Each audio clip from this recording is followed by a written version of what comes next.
is a traditional healer, and that's where the business stems from. So we come across a variety of taboos, and they mainly come from people that are informed. And I think the most poignant one that I can think of now is the one lady came to see my father, and she said, no, I can't go in. Can you please send my mother in?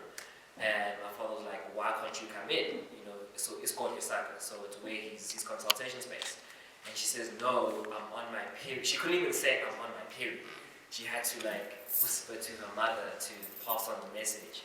And she said, no, I'm on my period, and I was told that if you're on your period, you can't go into that sacred space of Iskon, or you can't go into anyone's sacred space in terms of Umsamo, where they communicate with their ancestors. And my father was baffled. He was like, who on earth told you this nonsense? Because now you can't communicate with your ancestors, because communication with ancestors happens as your dreams come along. So if I get a dream today, I need to go there tomorrow and say, this is what I saw. So now for 7 days, you've got to sit and wait, and it doesn't make sense. But I'm going to briefly just speak on Umhlonyan, and then maybe that'll give a bit of an understanding where it comes from. So Umhlonyan is a village thing, right? So what would happen is your mom and your aunts would typically know when you're about to have your first period.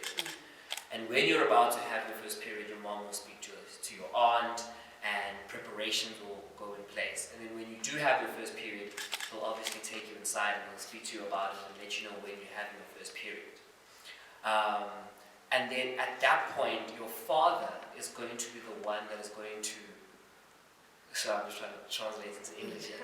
He's going to, he's going to, I want to say bathe you, clothe you in a certain item. And at which point, the other girls in the village are going to come to your house. And then once you are in that particular attire, everyone in the village knows that, oh my gosh, this young girl is now a lady. She's growing up. So she's growing up, she can have children, and it's a celebration that your child is reaching her milestones. And then at which point, they then take her to the river, right, where she is then bathed of the cloth and the ointments that her father has put on. And then it is the young men that are going to collect her and the woman from the river, and then everyone's singing and dancing as they go back. And then she goes back, and she goes to her mother's, her maternal side of the family, which is the spear, and that's where they're going to do other ceremonies and dances and singing. So in that moment, the boys know what's going on. The girls also know what's going on. Everyone gets involved in the process of Umhlonyan. That's how Umhlonyan works, and that's why our company believes in that. If you understand culture properly, then these things were in place. They were taken. It's just that along the way, we all know that black culture is word of mouth. So very little documentation took place. So we're trying to get back to that documentation and understanding so that we don't have to have these kind of discussions. Can I just ask, by show of hands, who had that happen to them? Because it's a Zulu thing. So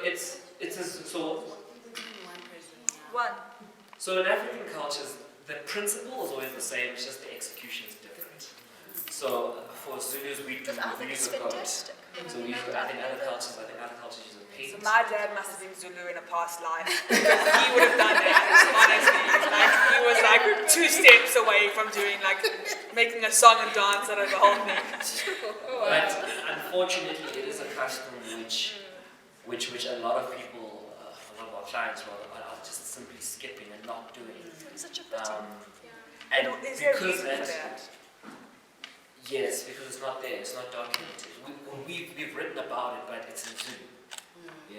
So most of the people in this room wouldn't actually be able to read about it. But unfortunately, a lot of people are not doing it, and they're skipping that fun. They don't understand that step, that process is not about just her as an individual, but about the family and about the community at large. Only